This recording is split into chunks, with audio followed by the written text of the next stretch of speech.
This is the Cancer Interviews podcast, and I'm your host, Bruce Morton.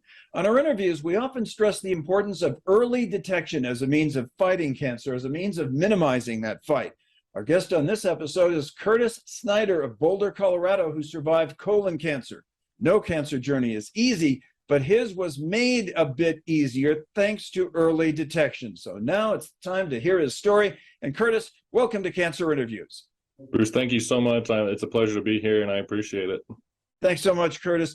Now, we like to start out from the same place every time, and that's to personalize our guest, which in this case is you. So if you would, Curtis, tell us a bit about yourself, where you're from, what you do for a living, and when time allows for fun, what you do for fun.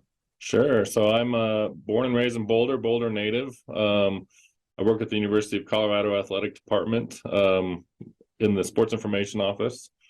Mainly working with football and skiing there. I've been mostly at CU my entire career. I graduated in 1998 from the Buffs. I worked for the great Dave Platty starting in 1994 as a student. And just continuing to go. I had one 5-year stint at Duke from 2003 to 2008. But when my wife and I decided to start a family, it was time to come home. So we did so, and I was able to get back in with the Buffs and have loved it ever since. I'm a Colorado native and I do snow ski, but I think probably the most interesting thing that I do for fun is water skiing. So that's usually a pretty unique thing that I tell myself about people when I'm from Colorado, especially if they're not from Colorado and they're like, how do you water ski at Colorado? So that's kind of my deal in my quick nutshell. Played basketball at Boulder High School. Married former Cami Carmen. She was a basketball player in Seal Berry here at CU, and got 3 kids, 2 12-year-old twins and a 9-year-old, and a couple dogs and a cat, and living the life. And how do you water ski in Colorado? That's a great question. I grew up on the Boulder Reservoir, about 2 miles from the Boulder Reservoir. So my dad had a job such that in the summertime he could get off about 4 o'clock, and more nights than not, and it probably wasn't that many, but I feel like more nights than not he'd get home and it's like, let's go, and we could be out on the water in 20 minutes or so. It's a little tougher. There's not a lot of water along the Front Range, as you know, and a lot of lakes, and a lot of the lakes that are here are protected from boating. So we have found a lake just north of Longmont that I'm kind of passing that on to my kids, which is fun as well. So they're all starting to water ski, and then obviously we do love to snow ski too. We get up there once or twice a year with them. Now, we're confident you'll be able to learn some tips and tools to help you through your personal cancer journey. But first, we'd like you to give us a like, leave a comment or review below, and share this story with your friends. Kindly click on the subscribe button below and click on the bell icon so you'll be notified when we release our next cancer interview. And if you or a loved one are facing a cancer diagnosis, please click on the link in the description and show notes below to check out our free guide, The Top 10 Things I Wish I Knew When I Got Cancer. Now, Curtis, to your journey. For all of us who have been on a cancer journey, there was that point, there was that juncture when we noticed that something wasn't normal, something wasn't quite right, that tipped us off, and it set in motion a chain of events that led to a diagnosis. For you, when did you notice that something wasn't quite right? That would be the fall of 2020. Obviously we're going through the pandemic at that point, and I had noticed some blood, in my stool, and it just wasn't going away. So probably after, 6 to 8 weeks, I was like, I'm a little stubborn that way, but I was like, let's just go get this checked out. 45 years old at the time, and went to see my primary care, and he was like, you know what, it could be hemorrhoids, it could be something else. He goes, I don't think it's anything, but they're going to soon change the age to 45. At that point, it was 50 before you get your first colonoscopy. And they have since changed it to 45. But he was like, you know what, we're close enough with you. Why don't I just pass you along and get you in to see a GI doc? That happened. I remember it was this time of year 2 years ago. So I think it was right after signing day, which is always a landmark in my life, National Signing Day with football. That's kind of usually the end of the season, unless we're in a bowl game that goes afterwards. But I remember it was that Christmas time, holiday, New Year's-ish, that I had the appointment with the GI doc, and he kind of said the same thing. He goes, you know what, I really don't think it's anything. but you're 45. It's not going to hurt to go in and check. Let's do a colonoscopy. And I remember I got called the 2 days before, so I didn't have to do the prep. It was supposed to be in January, and they said, oh, he had an emergency, he had to go do something else, we're going to reschedule you. So it wasn't until February that I got in. Again, still thinking pretty low risk, but let's just do this to see. And my doctor was very candid with me, saying, hey, if it's something, I'm going to come in hot right afterwards and let you know. I'm not going to hide anything. I forgot to tell my wife that. And so as I'm waking up from the colonoscopy, still kind of out of it, the first thing I hear him say is, hey, we got a fight on our hands. And I just remember being like, I should have told my wife that he could have done that. So she was taken off guard pretty well. I was as well, but I was still kind of coming out of the sedation. And the first thing I remember was kind of like, hey, okay, what's next? What do we got to do to fight this? I had a colleague of mine when I worked at Duke who went through something similar, different cancer. And I remember him being very matter of fact, I'm going to beat it. I need your support, but I don't want to talk about it all the time.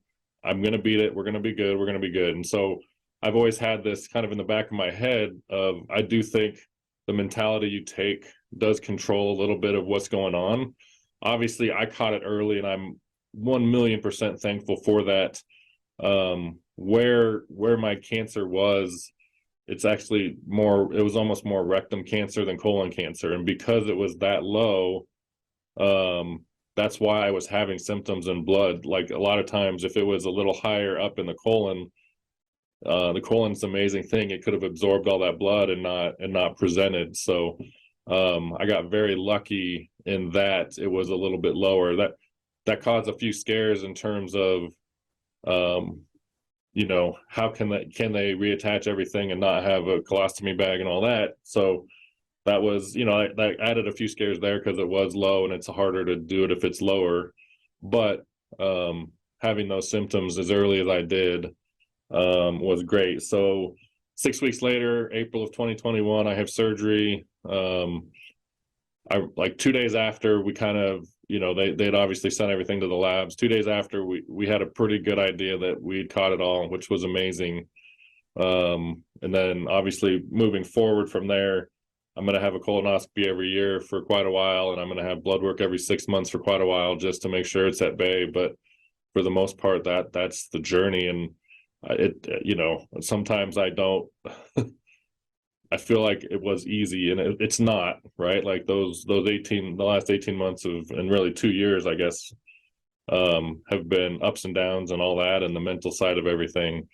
But I know that I'm on the top probably 1% of people who have a cancer diagnosis of being able to just have surgery, and I did not have to have radiation. I did not have to have a colostomy bag. So I'm super grateful for both of those things. And, I was talking to my wife at one point in the middle of all this, and I said, like, the thing I was coming to grasp the hardest was like, I'm always going to be defined as a cancer survivor or something else. And that's not a bad thing. I don't view that as a bad thing at all. But I just feel like my journey was so much easier than most that there's even maybe a little bit of guilt there, right? And putting myself in the same category as somebody who has had a harder fight on their hands.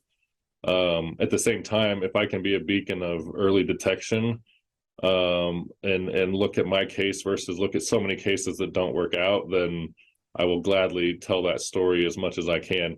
There's luck in my early detection 100%, but I'm 100% on board of when the doctors and when the scientists tell you to go start the process of screening, it doesn't just go do it. And there have been, in my kind of circle of life, I've had, a dozen or so people come in and say, hey, because of you, I went and got tested, old high school friends, colleagues, things like that. And as far as I know, so far, everything's good with everybody that's done that in my world. But, that's that many more people that now, at least we know, right?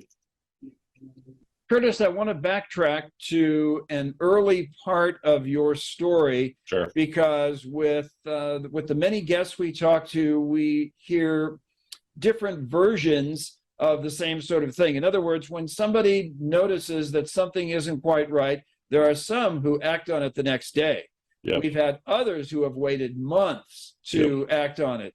Your case is kind of in the middle, about 6 to 8 weeks. Sure. If you had it to do over again, and not just speaking for yourself, but speaking for other people who could be diagnosed with colon cancer or rectal cancer, would you do anything differently in terms of the timeline that you acted on this? Absolutely. I would have got in there quicker for sure. And I am thankful too that even though both of those doctors said, I don't think it's anything but, like those buts, pun intended or not intended, saved my life. And, it was, but go see this doctor. And the fact that if my first primary care had said, I don't think it's anything, come back in 6 months or whatever, my journey would have been a lot different. So I would just say, even if you think it's not related, right? If you're having any issues, if you're noticing blood, whatnot, pain, anything, it very well may be something as easy as hemorrhoids to deal with, or something that's not cancer related.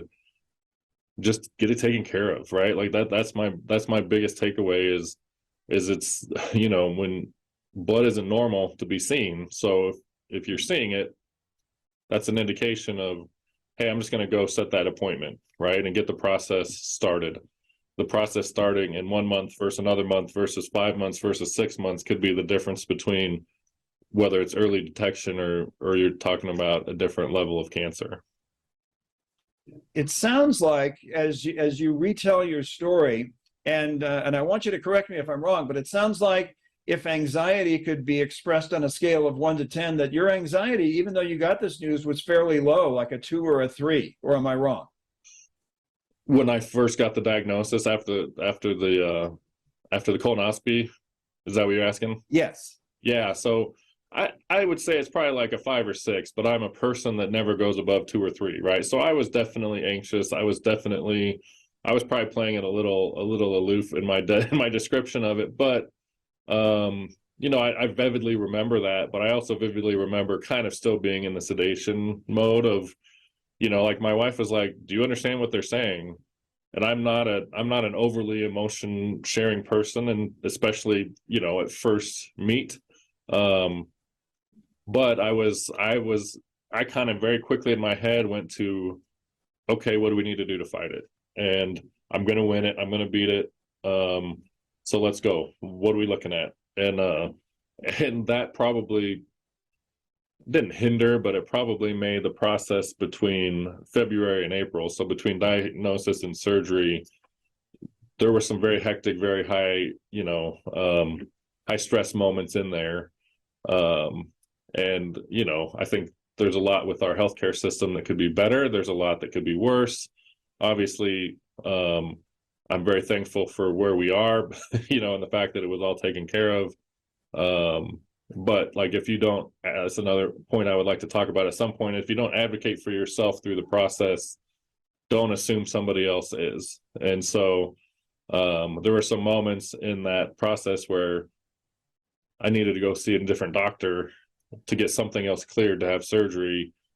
And, I believe my surgery date was April 11th, and they're like, well, we can get you in the 16th. And I'm like, no, you're going to get me in before, because it doesn't do me any good to have that after I have surgery. Right. So, and it's 7 or 8 different doctors at one point that I'm talking with and trying to work through and all that stuff. But I guess that initial, back to your question, and sorry, I do kind of get on tangents sometimes, is, I think I had decent anxiety, but I'm not an overly anxious person to begin with. So at least outwardly.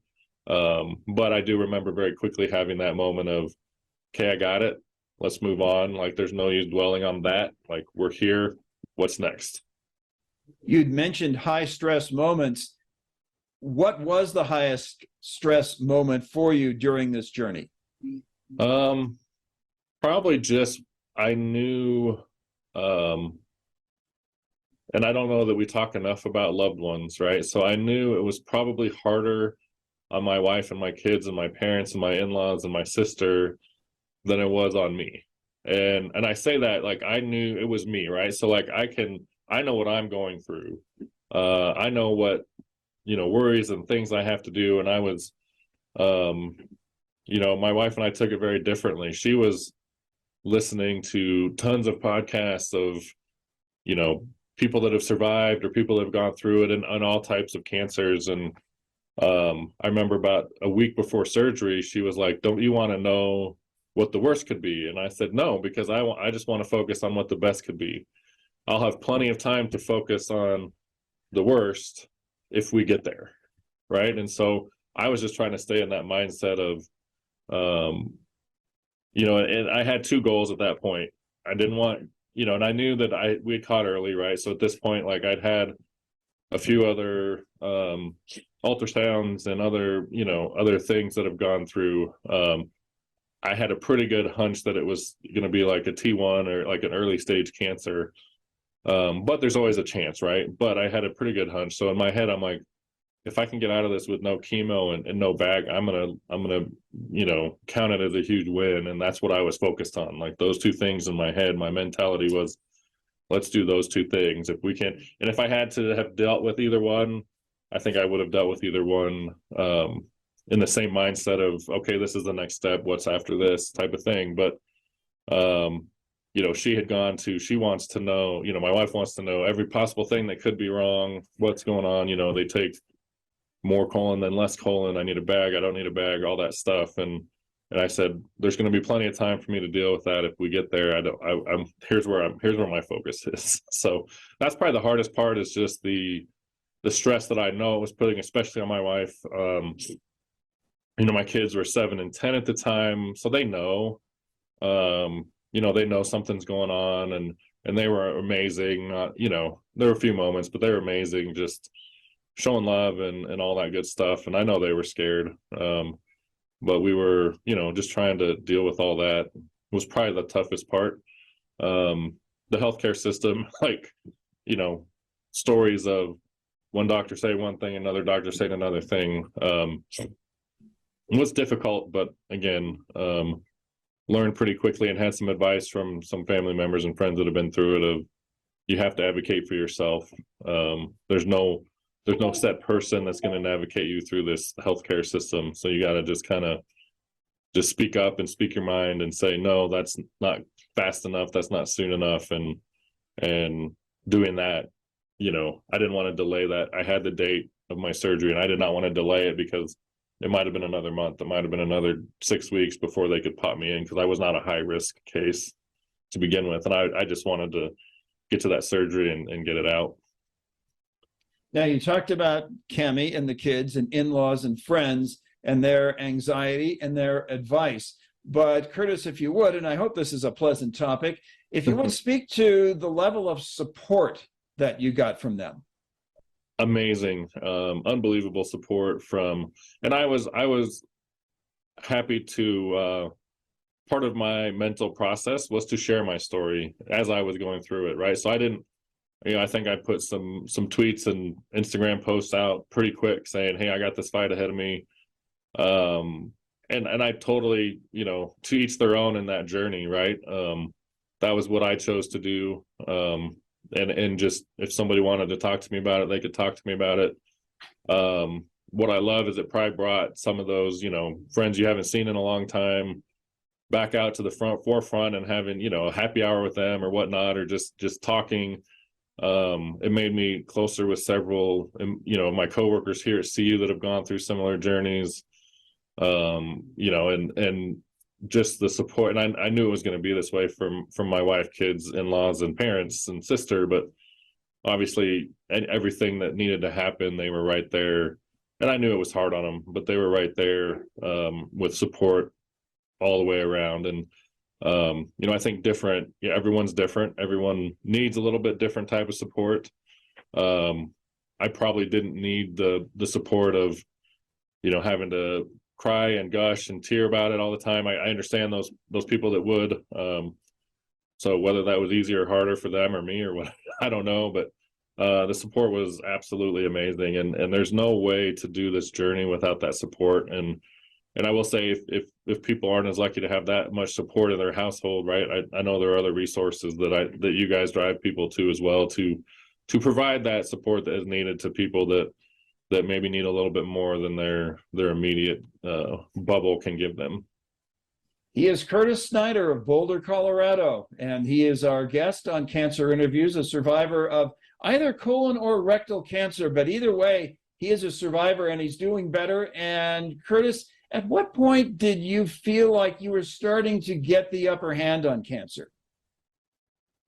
Probably not till surgery, right? So, I mean, I think, and I take that back. We had pretty good diagnosis from the start, right? Like, hey, we caught it early, but there's something there. So from that standpoint, right, it could have been hey, this looks very advanced from the beginning. So in that point of, if I'm arm wrestling cancer, I think I was dealt a very good deck and kind of got the upper hand right away. But then through the process, I believe it was the third day, day 3, day 0 surgery day. So the third day after surgery, where they walked in and said, there's no sign of cancer in your body. And so that's when I was, I didn't want to call it early, but that's when I was kind of, okay, I think we beat this now. What do we do to keep it out? And how exciting was that? It was great. It was amazing. It's a moment with my wife that I'll never forget. And I think she kind of finally was able to let that go. Probably more than I was, right? I think she had been holding on to so much that that moment, I felt like the tension in the room, just kind of like a big exhale, right? When I feel like the world is lifted off your shoulders a little bit, like, okay, so this part of the fight is over, officially cancer-free. Yeah. And then again, what's next? Right. Well, as for the present and the future, as opposed to the past, which we've been talking about, what can you not do now that you could do pre-diagnosis? Or is there anything that falls into that category? There's really nothing that falls into that category. I don't work out as much as I should, and I that's more of a life choice and not a fact I had cancer choice. And at this point, 18 months, I can still feel like where they worked a little bit sometimes. But I would also say one thing I wish I could probably change in the aftermath was everyone was so focused on get back to your normal life, get back to this and this and this. Like, I knew that I needed to make some changes in diet and exercise and things like that to help my long-term success of beating this. And I felt almost like I know the intent of everybody, of all the doctors and nutritionists and everyone saying, just get back to where you were. And I'm like, well, where I was is what gave me this cancer. So like, if I think there was probably a missed opportunity, and I still need to take it upon myself at this time to make some changes and things like that. But I think it would have been a much, hey, stay away from these types of foods, and just navigating all that too is hard because, we all have our daily routines and things that we do. And, if you seek the help of somebody, it might conflict with what somebody else is saying and who do you believe and all that kind of stuff. And so I think at the end of the day, just simplifying it and eating better and exercising is something that I need to make it more of part of my day so that I don't in 10 years have this over again. So in the aftermath, all the testing it was not genetic. And so something I was doing caused it, right? Whether it was stress of work, stress of life, what I eat, environment, all this stuff. And you could also go down a rabbit hole of that stuff because there are so many things that it could be. And there are so many things that we do as a society that probably aren't healthy for, suppressing cancer or whatever, however you want to say that. But yeah, so, and again, I'm sorry, I ramble a lot. I was going to come back to what the question you actually asked was before I went on this tangent, but hopefully I answered it. And well, there is one part of your answer I would like you to circle back to, because you had briefly addressed exercise. Yeah. But in terms of dietary changes, can you get into a few specifics? Because if somebody watching or listening has been diagnosed with colon or rectal cancer, or they think that they could be a candidate for it, they might be very interested to hear what you have to say regarding diet. Yeah, I mean, I think the big thing that I had heard was, as I was going through the aftermath of trying to understand better how the colon works, and there's actually almost a brain for your colon type of thing. Like it's such an amazing organ in your body. I mean, I flat out asked, I think, the GI doc, well, what's the one thing? And he said red meat, right? So red meat is probably the one that's still the most linked to causing colorectal cancer or any of that kind of thing. Fiber, get a lot of fiber. And that's where I was trying to express too, like I am 18 months out and no expert, right? So I'm still trying to find some of those answers myself. And really for me, it's just getting in better habits of, not stopping at fast food on the way in or the way home because it's busy, right? So, I kind of work alongside you on the media side. Like we all know we don't have regular hours, we have long hours, but taking the time to, okay, make a salad instead of stopping at McDonald's, right? Like, so that's really where I'm at in that journey of, I think eventually I'll if we do another one of these and you catch up with me in 2 years, hopefully I have better answers on, hey, try this, try that, do the other thing. I'm also not a big fan of, dieting to diet and lose weight. I did that one time 10 years ago and, it all came back, right? So like, I think it's more making life changes and rather than restricting diet and restricting certain things out of your food, understanding what each food does for you. And even as we went through the pandemic too, one late night talk show that my wife and I listened to kind of said the pandemic was a perfect opportunity to educate the public that food is medicine. And so that's the first time I kind of heard that. And I'm like, yeah, so and it makes 100% sense to me, right? It's not necessarily medicine in terms of, Advil where you have a headache and you take Advil and it's gone. It's a medicine and preventive. It's kind of a preventive medicine, right? So the healthier you are, and you can change your body's physiology in the matter of a month or two, the healthier you are, the better you're going to be at fighting all these things that come on, whether that's cancer in my case or getting COVID or whatever, whatever the next flu is going to be or all that stuff. So I think if you view food as medicine and then understand that, right, that it fuels your body, that it fuels you the right way or the wrong way, then I think you have the right mentality to start making changes. And that's a journey I'm still going through. Curtis, we're about to wrap up, but there are two other areas I want to cover. And one of them is something that you have already referenced a bit, but I want to hear a bit of advocacy from you on this one particular area. We've both seen, many people have seen commercials for over-the-counter tests for colon cancer. To what extent would you recommend a colonoscopy over those over-the-counter remedies? I would 100% recommend a colonoscopy over those. And I don't think they are useless. I think there's something to them, but if you read the fine print after those ads, they tell you everything that's wrong with them, right? So if there is a reason you can't get a colonoscopy, if there is a reason other than that you're scared, right? Like everyone's kind of scared. I mean, the prep is the worst part, right? From when you wake up day of until it's over, you have a great day, right? Like you have a nice relaxed day.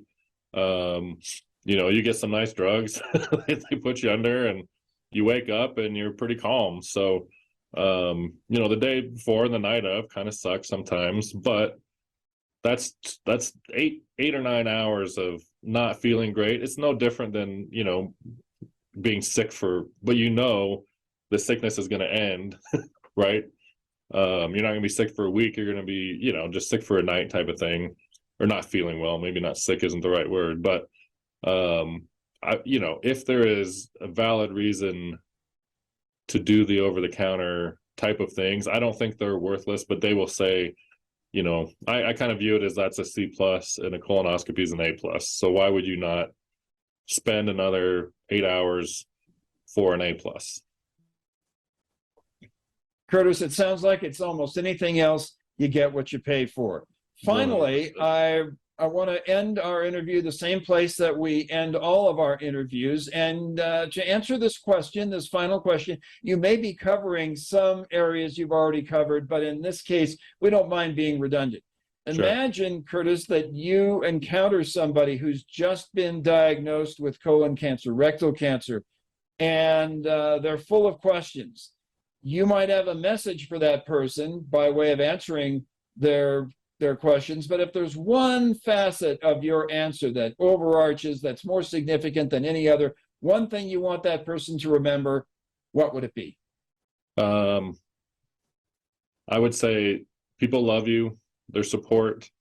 I think that's one of the most important things of the mental side of it. And I strongly advocate that the mental side of it helps the physical side of it. So there are people to love you, people to support you. There is always more support out there. And don't be afraid to advocate for yourself through this process.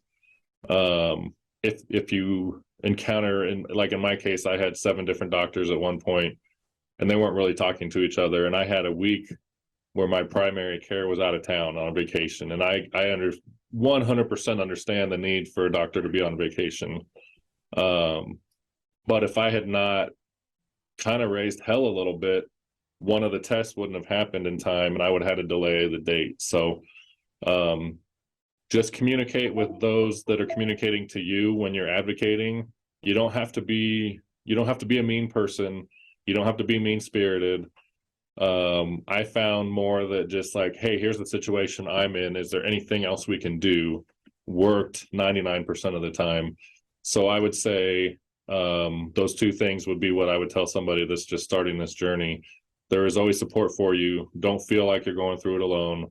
And if you do, please reach out, whether it's a loved one, a family member, or a support hotline, web resources, all that stuff.